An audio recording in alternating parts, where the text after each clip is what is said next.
नमक कम है पार्ट 1। एक लड़की भले ही शादी कर अपने ससुराल चली जाए पर उससे अपना मायका कभी नहीं छोड़ता, खास करके अपना भाई। नेहा की शादी को 1 साल हो गया था। एक रोज वो अपने भाई को फोन करके कहती है, ऐसा कौन सा काम कर रहा है तू जो तुझे छुट्टी नहीं मिलती। इस बार अगर तू नहीं आया ना राखी पर तो समझ लेना तेरी बहन तुझसे कभी दोबारा बात नहीं करेगी। यहाँ भी नमक कम है भाई साहब, जरा कढ़ाई में चढ़ी आलू की सब्जी भी देख लें। सॉरी भाभी, वो मैं साल तो हुआ नहीं तेरी शादी को, रोज तू तो अपने घर वालों से वीडियो कॉल पर बात करती है, 4-4 घंटे फोन पर बातें करती है। इसके बाद फिर तेरी बातें रह जाती हैं कि तुझे अब रसोई में भी बात करनी है। ये कहकर बड़बड़ाती हुई सीमा हाल में चली जाती है और आटा गूंथती हुई अपनी सास से कहती है, 2 महीने पहले ही तो पूरे 1 हफ्ते अपने मायके रहकर आई है, अब फिर इससे अपना भाई याद आ रहा है। हमारे मायके से तो कभी कोई नहीं आया और यहाँ लोग अपने मायके से अपने भाई भतीजों को बुला रहे हैं। नमक कम है भाई साहब। ऐसा ही तो मेरी मम्मी तो तलाश पर मैं अकेली रह गई। ऐसा है तो मेरी मम्मी तो तलाश में अकेली रह रही है। 4 महीने से मैं इन्हें भी तो बुला लेती। सास, अरे आया कहाँ है इसका भाई? तो अभी से चालू हो गई और 2 दिन मिलकर भाई चला जाए तो क्या हो जाएगा। मैं आटा गूंद देती हूँ। करते करते खाना नहीं बनना चाहिए वरना खाने वाला भी चिड़चिड़े हो जाते हैं। भाभी, आप ना बेकार में ही परेशान होने लग जाती हो। कौन सा सारिब को छुट्टी मिल जाती है? 1 साल से भाभी उसे बुला रही हैं, आज तक आया है वो क्या? तो आजकल आपका बहुत ही सगा दोस्त बन गया है जी। आपकी हर फोटो पर नाइस लिखता है, देखा है मैंने। आप तो इसके आने से खुश ही होंगी ना। नमक कम है भाई साहब। सबको तो इस घर में आने ही नहीं दूंगी मैं। बेचारी सीमा मन ही मन ये कह रही होती है कि दरवाजे से दीदी दीदी कहता हुआ सारब सीधा अंदर आ जाता है। अपने भाई की आवाज सुनकर सीमा रसोई से भागती हुई नेहा सारब के गले लग जाती है। सारब को देखकर नंदिनी शर्मा जाती है। बहन से ही मिलता रहेगा कि बाकी लोगों से भी मिलेगा। जा अपनी बड़ी दीदी सीमा दीदी से भी मिल ले, माँ के पैर छू। ये अच्छा है कि नंदी नहीं तेरी ही उम्र की है। यहाँ अगर मैं रसोई में रहूंगी तो तेरा मन नंदिनी के साथ लग जाएगा। मैं भी आती हूँ ना भाभी। सारब जैसे सीमा के पैर छूने झुकता है कि माँ पीछे हो जाती है।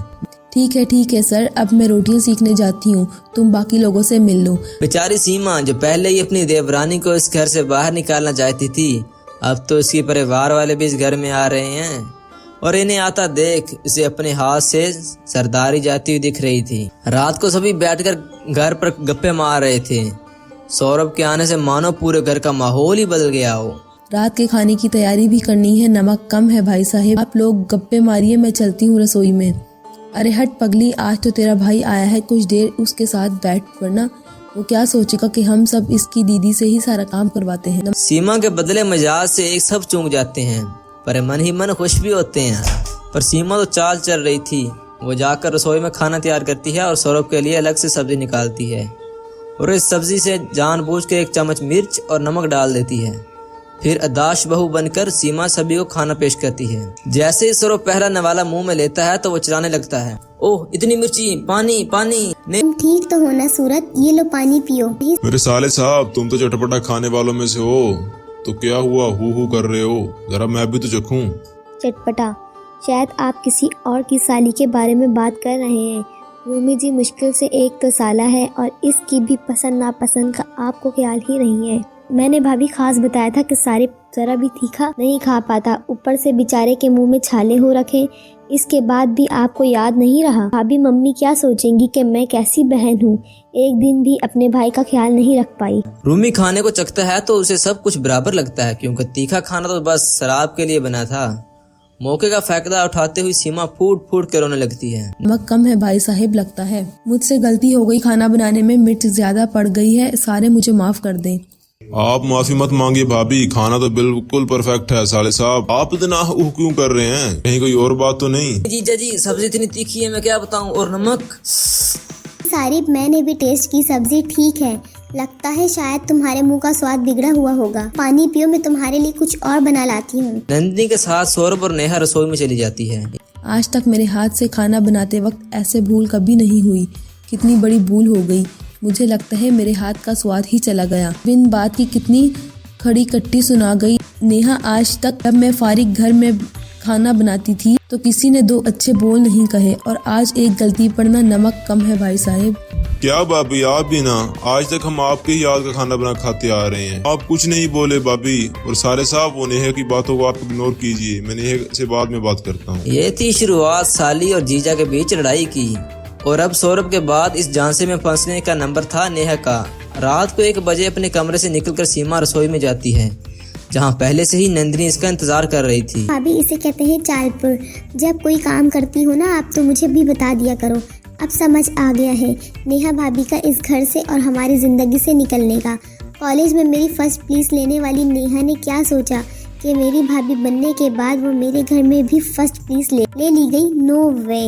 वो कहते हैं ना, जो दिखता है वो होता नहीं, और जो होता है वो कहाँ दिखता है। सौरभ की सबसे करीबी दोस्त दिख रही नंदिनी असल में इस सारे मंसूबे में शामिल थी, और ये सब भी उसके प्लान का हिस्सा था। अब ये जोड़ी मिलकर आगे क्या चाल चलती है, इसके लिए हमें अगले पार्ट का इंतजार करना होगा। तब तक सोचते रहिए कि आगे क्या होने वाला है। सुर्फी हाल में बैठकर बहुत गौर से टीवी देख रही थी और एक आवाज आती है, नजर हटी दुर्घटना घटी, इसलिए हमेशा सतर्क रहे, सावधान रहे, ताकि आपके साथ कोई अनहोनी ना हो पाए। टीवी पर सावधान इंडिया देखते हुए सर्फी टीवी के बेहद करीब आ जाती है। उसकी सास मधुमती बाजार से लौटकर घर आती है और सुरभि को इस तरह टीवी से चिपका देखकर हैरान हो जाती है। अरे हाँ बावली, एक काम कर, टीवी में घुस जा। सासू माँ परेशान न करो, बहुत ही जरूरी केस चल रहा है। कौन है इस लड़की का कातिल? ये बात एपिसोड की शुरुआत में ही बता देंगे क्या वो तुझे, और तू पहले टीवी से दूर हट। मधुमती अपनी बहू को खींचकर टीवी से पीछे करती है। आंखों पर चश्मा चढ़ाने का शौक है क्या, जो इतनी नजदीक से टीवी देख रही है? शाम हो गई है, बंद कर इस टीवी को और खाना बनाने की तैयारी कर। सासू माँ 1 घंटे बाद खाने वाने पर ध्यान दूंगी, अभी फिलहाल मुझे ये एपिसोड देख लेने दो, हटो। सुर्फी अपनी सास को हटाकर टीवी का रिमोट लिए बैठ जाती है। सुर्फी बड़ी ही समझदार बहू थी, औरों की बहू की तरह उसकी ज्यादा नखरे भी नहीं थे, और वो अपनी सास से ज्यादा लड़ती भी नहीं थी। लेकिन बात एक रोज की है, जब वो टीवी पर सावधान इंडिया का एक एपिसोड देख लेती है, तो उसके बाद से कभी ऐसा नहीं होता कि वो उसका कोई भी एपिसोड मिस करे। ऐसे एक शाम मधुमती सामान लाने के लिए घर से निकल रही होती है। सासू माँ, अब शाम के वक्त आप कहाँ टहलने निकल रही हैं? वक्त तो देखिए 6 बज गए हैं। अरे कुछ सामान लाना था बहुत चुराहे की दुकान से, वही लाने जा रही हूँ, थोड़ी देर में आ जाऊंगी। थोड़ी देर में अंधेरा हो जाएगा और आजकल का माहौल ठीक नहीं है, चलिए मैं भी आपके साथ चलती हूँ। तो मुझे कौन सा कोई खा जाएगा, और जरा सा सामान के लिए 2 लोगों का क्या जाना। एक काम कर, तू ही ले आ सामान। सासू माँ लेकिन। अरे जा भी, ये रही सामान की लिस्ट। मधुमती सर्फी को लिस्ट पकड़ाकर चली जाती है। कुछ ही देर में सामान लेने के बाद जब सुर्फी घर की तरफ आ रही होती है, तो वो गौर करती है कि उसके पीछे कोई आदमी चल रहा है। वो जहाँ जहाँ मुड़ती है, वो आदमी भी वहीं मुड़ता है। ये कौन है जो मेरा इस तरह से पीछा कर रहा है? अरे भगवान, कहीं ये सुनसान जगह देखकर मेरा कत्ल तो नहीं करने वाला। सर्फी, ऐसे लोगों से ना सावधान रहना होगा तुझे। ये सोचते हुए अपने कदमों को तेजी से बढ़ाने लगती है और अचानक से भागना शुरू कर देती है, तो वो आदमी भी अपने कदमों को तेज कर देता है। घर के बाहर आकर सुर्फी अचानक से पलटती है और उस आदमी को जोरदार थप्पड़ जड़ देती है। कौन है तू? क्यों मेरा पीछा कर रहा है? बोल सासू माँ, बाहर आइए जल्दी। उसकी आवाज सुनकर मधुमती भागी भागी घर से बाहर आती है। अरे क्या हो गया बहू, तू क्यों चलाई? तुम्हारा हाथ है या तोड़ा इतनी जोर से लगे? आप क्यों मेरा पीछा कर रहे थे? पीछे नहीं कर रहा था, बस तुम्हारे पीछे चल रहा था, क्योंकि तुम बहुत ज्यादा तेज भाग रही थी। मुझे लगा कोई मेरा कत्ल करने के लिए मेरा पीछा कर रहा है। हाँ, और इसलिए बिना देखी सुनी धर दिया गुस्सा अपने ही शोहर को। अरे गाल सजा दिया मेरे लाल का। मैंने तो अपनी तरफ से सावधानी दिखाई माँ जी। सच में अगर कोई मेरा कत्ल करने आया होता तो मैं तो सावधान रहूंगी ना। बस कर, और ये जो सावधानी का निशान दिया है ना मेरे बेटे के गालों पर, इसलिए जाकर कोई दवाई ढूंढ कर ला। अंदर आ जा बेटा। बीवी की सावधानी से बेटा घायल हो जाता है। सर्फी बेचारी सर खिंचाते हुए अंदर चली जाती है। गुजरते वक्त के साथ सुर्फी जब टीवी खोलती है तो सावधान इंडिया ही देखती है। एक रोज वो फिर टीवी के सामने बैठी होती है, तभी दरवाजे पर दस्तक होती है। ठहरो माँ जी, दोपहर के 2 बज रहे हैं, इस वक्त भला कौन हो सकता है दरवाजे पर? अरे पर ये दरवाजा खोलने पर ही पता चलेगा ना पगली। नहीं नहीं, दोपहर के समय गर्मी की वजह से पूरा मोहल्ला वीरान लगता है, तो कौन हमारे घर आएगा? कहीं कोई डकैत तो नहीं? अरे पहले ना तू अपनी बकायती बंद कर, वरना दरवाजे पर आया इंसान लौट जाएगा। सुनिए, देखिए, पूरा दरवाजा मत खोलना। हाँ, सुर्फी बोलती रह जाती है और मधुमती दरवाजा खोल देती है तो बाहर पड़ोसी हाथ में बर्तन लिए खड़ी थी। अरे तू आजा, अंदर आजा। तुम लोग क्या बहरे हो गए हो? अरे कब से दरवाजा पीट रही थी, हाथ लाल हो गए, मेरे कान में रुई डालकर बैठे थे क्या सभी? ऐसी बात नहीं है आंटी, वो आप कभी दोपहर के वक्त घर नहीं आई ना, मुझे लगा पता नहीं कौन ऐसे दोपहर के वक्त दरवाजा पीट रहा है। इसके बाद छोड़, तू ये बता कि क्या लेकर आई है? यही तो देने आई थी। मैंने गुड़ की खीर बनाई थी, वो क्या है ना, शौक करके चलते बहुत देर से खीर नहीं खाई थी, तो बस दिल किया तो बना ली और वही देने आ गई।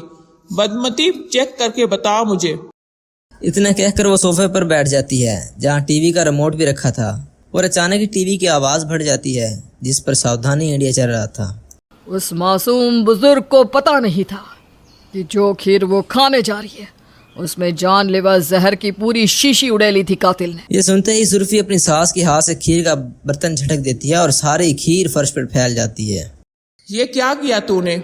गलती से हाथ लग गया सासू माँ, मैं तो मक्खी भगा रही, जानबूझकर तो नहीं किया ना आंटी जी, गलती से हो गया। हाय हाय, सारी खीर का सत्यानाश कर दिया तेरी बहू ने। बदमती, कितनी मेहनत से बनाकर लाई थी, मैं एक चम्मच भी चखने को नसीब नहीं होने दिया। अरे रहने दे, मैं सब समझती हूँ। पड़ोसन गुस्से से वहां से चली जाती है। सुर्फी गहरी सांस लेकर टीवी देखने बैठ जाती है। तभी मधुमती गुस्से में टीवी बंद कर देती है। सासू माँ, बंद क्यों किया? क्योंकि ये साउथ इंडिया देख देख कर ना पगला गई है, तो सबको कातिल और मुजरिम समझने लगी है। सासू माँ, बंद क्यों किया? ऐसा नहीं है, कोई ना किसी का सगा नहीं होता, और ऐसे ही शातिर कातिल होते हैं, ना कि वो हमारे आसपास के लोग ही निकलते हैं, इसलिए हमें हमेशा सावधान रहना चाहिए।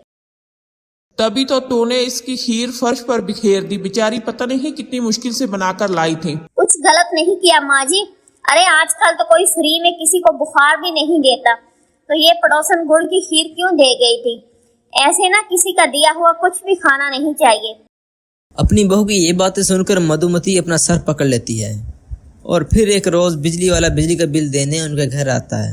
ये लीजिए मैडम जी, बिजली का बिल। माता जी नहीं है क्या घर पर? तुम यहाँ बिल देने आई हो या माता जी से मिलने? नहीं, वो हर बार बिल लेने वही आती थी ना, इसलिए पूछा मैडम। ऐसे क्या है? वैसे मैडम थोड़ा ठंडा पानी मिलेगा, बहुत गर्मी हो रही है, गला सूख रहा है। कहीं ये पानी मांगने के बहाने घर में तो नहीं? शक्ल से तो बोला देख रहा है, लेकिन बोली शक्ल वाले ही अक्सर शातिर होते हैं। मैडम कहाँ खो गई आप? आपके घर में पानी की किल्लत है क्या? कैसी बात कर रही हो? तो पानी पिला दीजिए ना, बहुत प्यास लगी है। यहीं खड़े रहो, मैं अभी लेकर आती हूँ।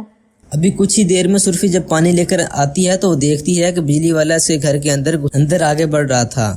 तभी सुर्फी अचानक उसके मुंह पर पानी फेंक देती है और उसे धक्का देकर कहती है, अकेली औरत देखी नहीं, घर में घुसने लगा। अरे पर वो मैं क्या कर रही हो? तुझे तो मैं अभी बताती हूँ। सुर्फी बिजली वाले की घटाई करना शुरू कर देती है। उसके चलाने की आवाज सुनकर मधुमती बाहर आती है। अरे रुक जाओ सरबी, क्यों इस बेचारे की धुलाई कर रही हो? बेचारा नहीं, आवारा। ऐसे लोग होते हैं आवारा। ये पानी मांगने के बहाने हमारे घर में घुसा चला आ रहा था। अरे मैडम, मैं किसी गलत इदारे से आपके घर में नहीं घुसा था, वो तो एक बिजली का बिल उड़कर आपके घर में चला गया था। मैं इसे उठाने आऊँ इससे पहले आपने मुझे धो दिया। अब पकड़ा गया तो झूठ बोल रहा है, ये आदमी ठीक नहीं है। अरे शांत हो बहू। मधुमती अंदर जाती है और बिजली का बिल लेकर बाहर आती है। क्या ये वही है बिजली का बिल जो उड़कर अंदर गया था? माताजी, हमने तो पानी मांगा था, लेकिन आपकी बहू तो अच्छा खासा राशन पानी दे दिया। माताजी, आज के बाद आपके घर कभी बिजली का बिल देने नहीं आऊंगा। इंडिया में ऐसे ही एक बिजली वाले ने पानी मांगने के बहाने कत्ल कर दिया था, इसलिए मुझे लगा कि ये बेचारा भी तेरा कत्ल करने आया। यही लगा था ना तुझे? तूने तो हद पार कर दी। सावधान रहने के चक्कर में आते जाते हर किसी को मुजरिम समझने लगी है तू। सरबी, इस दिन तुमने मुझ पर भी इसी तरह शक किया था। सावधान रहना ठीक है, लेकिन इस तरह सबको शक की निगाहों से देखते रहोगी तो? सुर्फी की सास और शोहर से बहुत समझाते जाते हैं कि सावधान रहना अच्छी बात है, लेकिन हर किसी को मुजरिम समझकर कूट देना ठीक नहीं। सुर्फी सुन तो लेती है, लेकिन कुछ दिनों के बाद ये बातें उसके दिमाग से निकल जाती है और एक रात वो अंधेरे में कमरे के बाहर अपनी ही सास को चोर समझकर कूट देती है। पहले ये बता, तू रात के वक्त भी सावधान रहती है क्या? मेरी कमर तोड़ दी।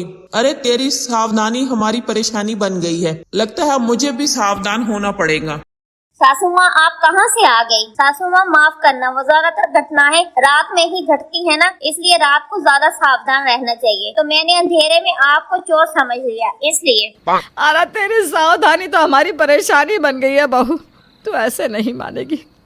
लगता है अब मुझे भी सावधान होना पड़ेगा।